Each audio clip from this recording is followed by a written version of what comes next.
Ang Philippine mouse deer na may scientific name na Tragulus nigricans ay isang uri ng maliit na mammal na endemic sa Pilipinas.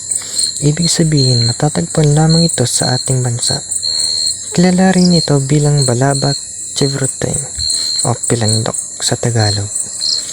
Ang mga ito ay matatagpuan sa isla ng Balabak at sa mga kalapit na maliit na isla tulad ng Bugsok at Ramos na matatagpuan sa timog kanluran ng Palawan.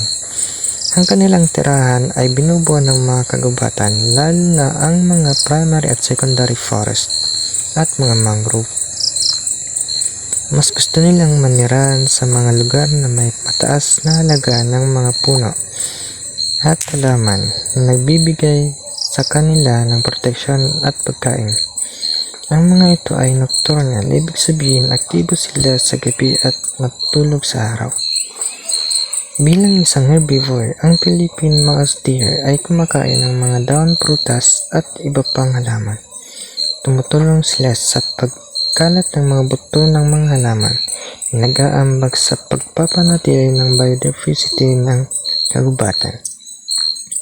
Ang kanilang presensya ay nagpapahiwatig ng isang malusog na ecosystem.